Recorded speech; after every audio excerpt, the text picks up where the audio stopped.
Bonjour, comment vas-tu? Salut, ça va très bien. On sort de 3 jours de bonheur. Alors écoute, j'ai la banane et tout va bien. Est-ce que tu peux te présenter en quelques mots, s'il te plaît? Oui, je m'appelle Bernard Dubreuil, j'ai 73 ans, j'habite à Cassis, au bord de la mer. Je suis un petit papy à la retraite et des fois, je viens voir mon copain Patrick, que j'adore et qui organise toujours des affaires qui sortent de l'ordinaire et dont on repart un peu triste de partir, mais content parce qu'on sait qu'on va revenir. Voilà. Et qu'est-ce qui t'a amené justement à cette rencontre, à découvrir ce lieu Ben, c'est pas la première fois que je viens. Pour faire une histoire courte, en 2011, je participais à un festival de chant de didgeridoo et de guimbarde qui avait lieu à Paris. Et j'y donnais une conférence, un atelier, je sais pas quoi, enfin plein de trucs. Et il s'est inscrit à mon atelier. Donc je me suis dit, des gens qui arrivent de Saint-Giron, parce qu'il est venu avec une de ses collègues qui s'appelle Véronique Zenoni, que vous allez sûrement interviewer, et qui est très chouette. Ils étaient là tous les deux du fin fond de la France, par rapport à Paris, bien sûr, qui se croit toujours au centre de la Terre. Et je leur ai dit, non mais attendez, c'est loin. Ils me disent, ouais, mais t'inquiète pas, la prochaine fois, c'est toi qui vas venir nous voir. Et c'était vrai.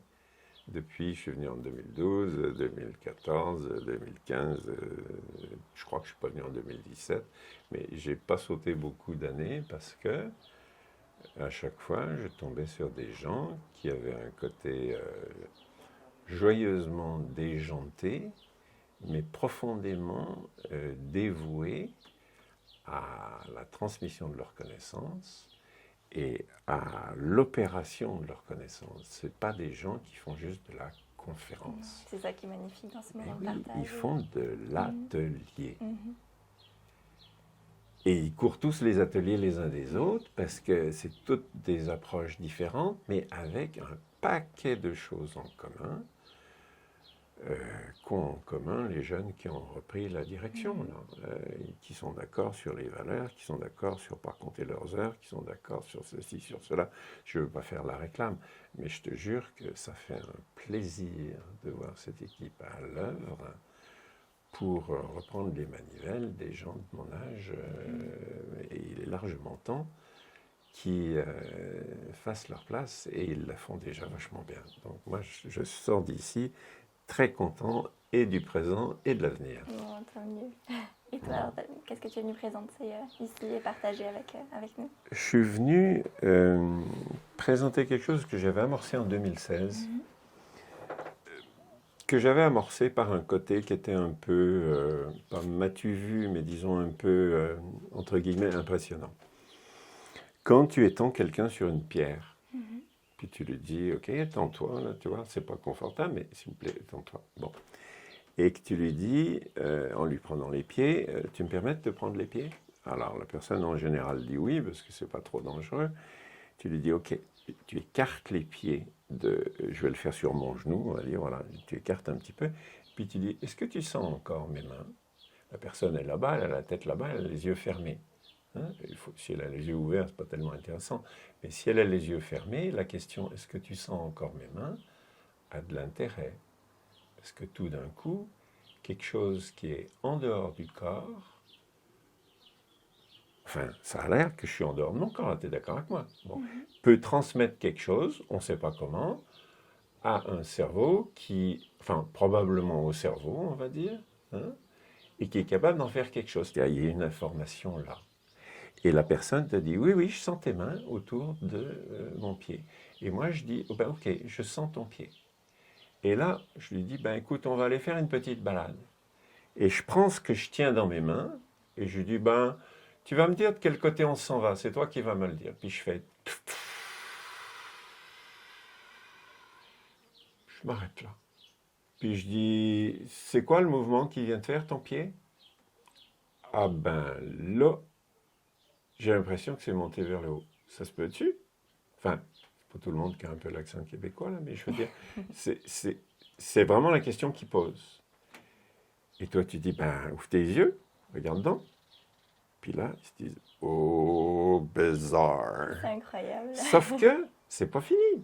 tu dis, bon, regarde, referme tes yeux, puis tu fais... Tranquillement, pas vite, tu soulèves ce que tu sens dans tes mains. Parce que si tu sens rien, c'est des gestes ridicules. Et on a le droit, et même le devoir d'en rire. Mais si tu sens quelque chose, et que la personne sent qu'elle a un pied et un autre pied, nom de Dieu, de bon Dieu, c'est qui fait des expériences pratiques sur le fait qu'on est double et qu'on a deux systèmes sensoriels? Eh bien, c'est ici que ça se passe. Et moi, je pousse cette direction-là parce que je vais me taire, je suis sûr que tu as une autre question, mais j'ai bien l'intention de maintenir cette direction-là qui s'appelle l'exploration des propriétés du champ. Et moi, j'ai appelé ça champ de présence. D'autres disent aura, d'autres disent je ne sais pas quoi. C'est pas grave. Moi, je dis que c'est un champ de présence parce que les gens sentent qu'ils sont présents là et là. Donc ça, c'est mon corps présent et ça, c'est mon champ de présence. Je m'arrête. Et toi, Oui. intérieurement, qu'est-ce que tu ressens lorsque tu fais Qu'est-ce ça? que je ressens, moi? Mhm. Ben, tu ne vas pas me croire, mais si on fait l'exercice demain, tu me croiras parce que tu le feras. Tu peux dire à la personne, essaye de rendre ton pied un peu plus lourd.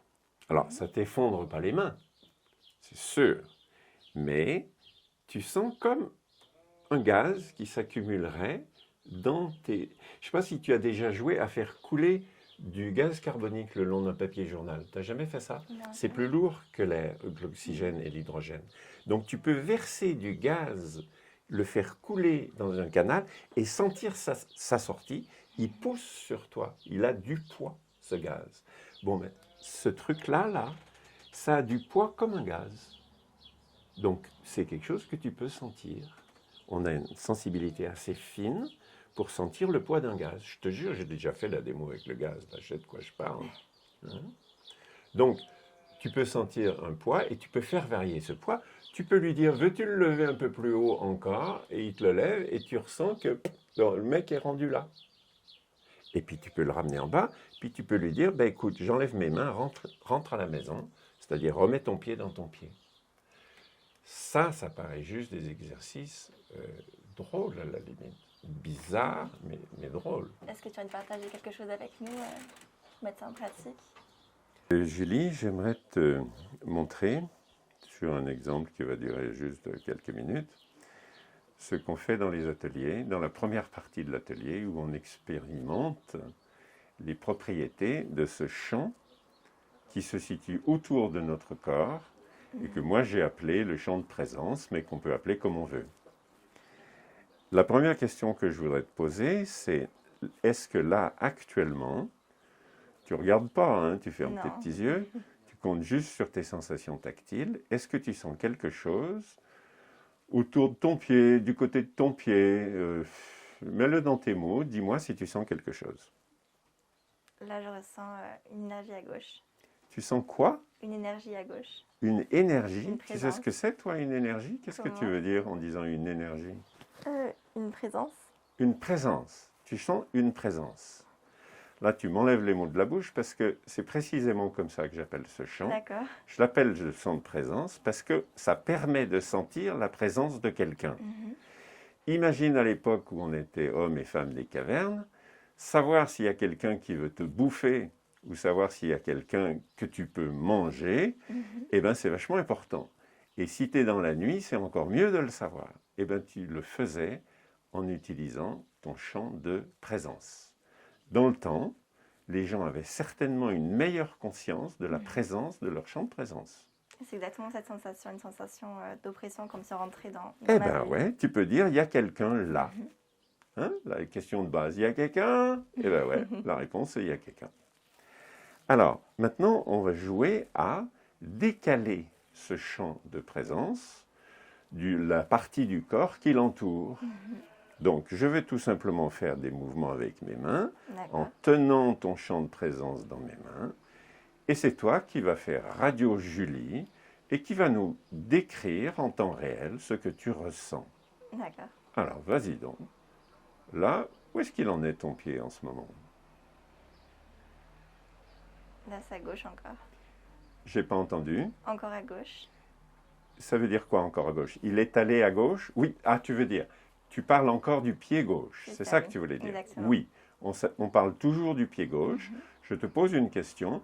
Où est-ce que tu sens que ton pied gauche se trouve maintenant? Dévier vers la gauche. Dévié vers la gauche. Donc ça, c'est un pied gauche C'est ça. et il est dévié vers ta gauche. Vers ma gauche, exactement. OK. Alors, on va reprendre ici avec mes mains. Je vais faire ce geste-là à nouveau. Voilà.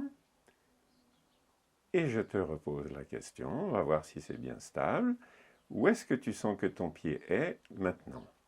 Vers la droite. OK.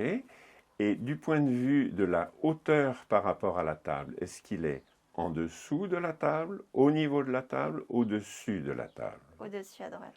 Au-dessus et à droite. Je voudrais que tu regardes un petit peu avec tes yeux maintenant et que tu me dises si ça coïncide moindrement. Qu'est-ce que tu vois? Où sont mes mains par rapport à ton pied? À gauche. Elles sont à gauche. Et toi, tu sentais quelque chose plutôt par là. C'est ça? Premièrement, oui. D'accord. Et tu sentais vers le haut, mais tu m'as dit vers la droite, alors que c'était plutôt un peu au-dessus, tout simplement. Hein? Donc, tu n'as pas eu de précision sur la latéralité, mais sur la verticalité, tu as senti un mouvement vers le haut. On va accentuer ce mouvement vers le haut, si tu veux bien. Tu es toujours avec moi? Toujours, oui. Tu sens toujours mes mains? Là, toujours, oui. Oui?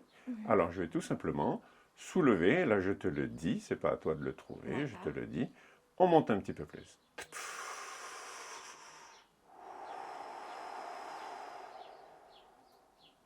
Je fais du bruit avec ma bouche, mais je pourrais très bien m'en passer, hein, c'est pas nécessaire. Voilà. Et maintenant, où se trouve ton pied à ton avis? Ton pied gauche. Là, je sens un peu plus haut. Pardon? Un peu plus haut. Tu le sens un peu plus haut. D'accord. Ouvre tes petits yeux et dis-moi si ça coïncide. Je l'ai senti un tout petit peu plus haut encore même. Tu l'as senti encore un peu plus haut. D'accord. Mais peut-être tu l'as senti ici, regarde mes pouces. Tu l'as senti ici. Exactement, c'est ça. D'accord, c'est parfait. C'est en plein ça. Je vais le monter encore un petit peu plus haut. Voilà. Et je vais le monter encore un petit peu plus haut. Et là, tranquillement, pas vite, comme on dit au Québec, regarde bien ce qu'on va faire. Je vais approcher ton pied, qui est vachement plus souple que ton pied de corps, même si tu es sûrement très souple. Tu sens que ton pied s'approche du haut de ton corps? Ah oui, c'est très perturbant. C'est très bizarre, hein? Et tranquillement, pas vite, tu vas venir attraper avec tes mains ce pied qui est dans ma main. Donc tu lèves tes mains, qui sont sur tes cuisses, là, tu les lèves, et tu viens chercher ton pied. Est-ce que tu comprends ce français-là? Oui, non, mais tu viens pas chercher, bouge pas ta tête, mais juste tes mains. Je vais m'approcher pour que tu puisses attraper, voilà. Vas-y, viens maintenant, approche-toi, voilà, c'est ça. Et là, tu fais connexion toi-même avec ce pied qui appartient à toi, pas à moi. Est-ce que tu sens quelque chose ou pas du tout? J'ai l'impression d'avoir dans mes mains. Tu as l'impression de l'avoir dans les mains. Julie, tu es en train de déclarer à des gens majeurs vaccinés qui payent leurs impôts que tu tiens un pied invisible dans tes mains. C'est bien ça? Oui, ça paraît très étrange. Mais tu c'est cette signes, sensation, oui. tu signes, là, tu es Tout à prêt à fait, signer. Bien Bon, sûr. ok, alors je vais enlever ma main. C'est ton pied, fais-en ce que tu veux. Amène-le vers ton visage, passe-le dans tes cheveux, gratte-toi les oreilles avec, regarde ce que tu sais faire avec. Joue avec le chant de ton pied. Joue avec le chant de ton pied. Fais-nous radio, Julie, raconte-nous ce que tu sens. Je sens comme des... Pardon? Je sens comme des crépitements dans mes mains. D'accord. Comme si j'avais une grosse boule d'énergie. Tu sens comme une grosse boule d'énergie dans tes mains, oui.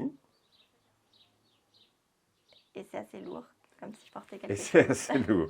Tu te rappelles, j'ai dit, c'est comme un gaz lourd. Oui. Hein? Alors, regarde, on ne va pas jouer à ça tout le temps. Je vais me rapprocher de toi. Tu me repasses le ballon. Et le ballon, c'est ton pied. Merci beaucoup, Julie, de me confier ton pied. Et moi, je vais tranquillement retourner à la maison dans la bonne direction, parce que c'est important d'avoir les pieds à la place des pieds. Et puis là, je vais écarter mes mains. C'est toi qui, doucement, va descendre ton pied vers ton pied en disant bienvenue à la maison. Donc tu descends ça doucement. Je te fais bien confiance. Tu as montré des aptitudes certaines au décalage du chant par rapport au corps. C'était juste un exemple de ce qu'on fait, mais c'est le tout début de ce qu'on fait. Maintenant, est-ce que tu es d'accord que ton chant a rejoint la position de ton corps? Ouais, et la sensation était très étrange quand c'est revenu justement. Eh bien oui, la Merci. sensation était étrange. On ne joue pas à l'école avec le décalage des chants. Même à l'université, on ne joue pas à ça. Pourtant, on peut y jouer. Moi, j'ai joué à ça avec des enfants qui sont de ma famille, des petits-enfants, et ça les fait rigoler. Parce qu'on ne leur propose pas ça à l'école, mais en même temps, ils sentent bien que c'est eux dont il est question. Tu as remarqué comme c'était respectueux, cette manière de se sentir soi-même? Oui, oui. C'est une sensation étrange, mais pas désagréable du tout. Pas désagréable du tout. On va arrêter là sur cet exemple et puis on va continuer l'interview si tu veux bien. Très bien, merci Je beaucoup. te remercie de ton ouverture. Je te Merci remercie à beaucoup. toi. Merci beaucoup. En tout cas, c'était perturbant, mais fascinant. C'était perturbant? Dans le bon sens. Mais c'est juste que C'est-à-dire? c'était quelque chose de tout nouveau pour moi, et une autre ouverture, et ça a ouvert d'autres choses, peut-être. Donc c'était non, très intéressant. Si tu veux, moi, il y a une chose que j'aimerais rajouter. C'est que on ne joue pas à ça pour le plaisir de jouer à je te déplace le pied, je te le mets à droite, je te le mets au-dessus, je te le mets en dessous. Ça a un intérêt dans le travail des soins manuels. Pourquoi?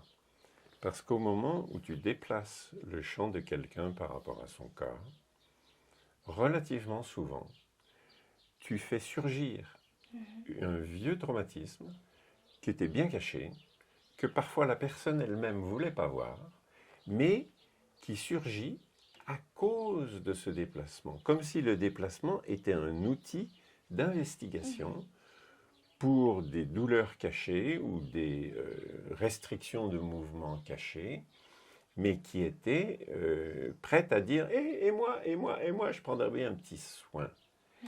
Donc, quand je me suis rendu compte que jouer à ça, ça nous permettait de passer une porte d'entrée dans le soin manuel, je me suis dit, chic, ben allons-y, c'est marqué dans aucun manuel, mais on s'en fout, ça a l'air que ça marche, donc on va aller voir. Et qu'est-ce que j'ai vu? Ben, j'ai vu que quand les gens acceptaient qu'on leur attrape une cheville qui n'est pas leur cheville, mais qui est leur cheville quand même, qu'on la déplace et que ça révélait quelque chose, par exemple, sur la cheville, ça pouvait être sur la main, ça pouvait être sur une épaule, ça pouvait être le cou, tu peux déplacer n'importe quelle partie du corps. N'importe quelle partie du corps est susceptible de dire « ouch » quand tu déplaces le champ par rapport au correspondant corporel. Quand tu as cet outil-là, cet outil d'investigation, tu dis « bon ben c'est bien, mais maintenant je fais quoi ?» Alors tu vas mettre ta main là, et on va simuler. On va simuler que tu as mis ta main ici. Moi, je prends le contact avec ton champ de main. Est-ce que tu sens mes mains maintenant? Oui, complètement. Oui, complètement. Ben, dis-le franchement, oui, complètement. C'est pas miraculeux du tout. C'est une propriété du corps et du champ humain. Moi, je crois à rien du tout, ni à Dieu, ni à diable, ok? Je crois aux pratiques qui marchent. Si celle-là, elle marche, je prétends qu'un jour, elle sera expliquée. Pour le moment, ça a l'air d'être un peu pouch-pouch, mon affaire. Mais je m'en fous si ça marche. Il n'y a rien de mieux que quelqu'un qui dit « merci beaucoup, j'ai plus mal ». Pour la personne, là, je te jure que c'est significatif. Donc, on va prendre ton poignet, voilà, et puis à un moment donné, ça pourrait très bien se produire si tu avais un truc, tu sais, comme un canal carpien, on appelle, une douleur de canal carpien, ça pourrait très bien te donner envie de dire « ouch ». Alors, admettons, c'est un film, admettons que tu as dit « ouch ». Vas-y, dis-moi « ouch ». Ouch. Ouch. C'est pas mal ton ouch. Eh bien, je dis, ah, ok, ça a l'air qu'il y a quelque chose là dans ton poignet. Si tu veux bien, on va aller voir. Et là, je m'approche tranquillement. Et il me vient l'idée d'une petite chanson pour faire vibrer ce chant et faire vibrer les cellules de ton corps. Et tu vas voir, c'est pas désagréable du tout. Tu continues à bien sentir ma main. Hein. On est bien en contact et en présence l'un de l'autre.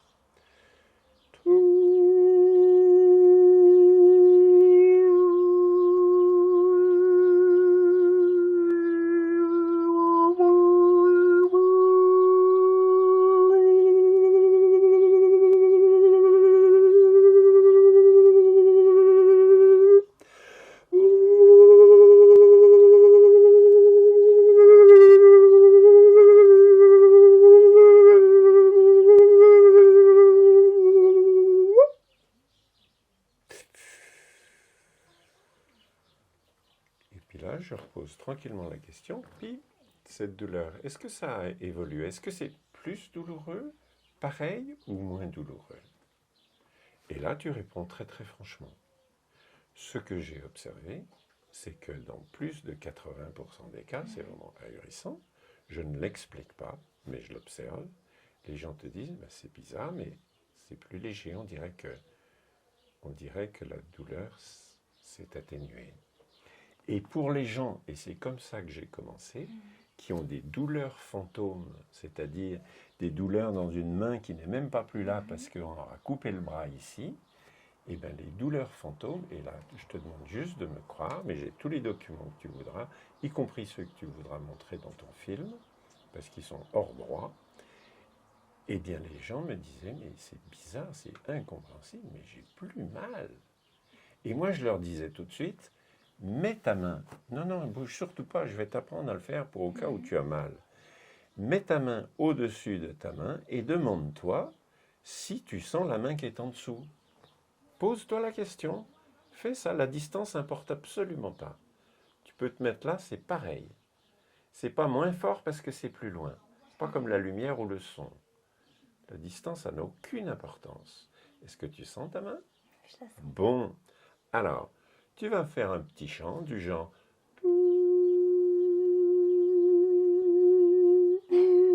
Tu es un petit peu timide sur le chant, c'est ça?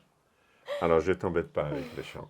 Fais simplement ça pour voir ce qui se passe dans ta main quand tu te mets en contact avec toi-même. Est-ce que tu sens le rond que tu dessines avec ton doigt? Eh bien, c'est marqué où dans ton livre de biologie et d'anatomie?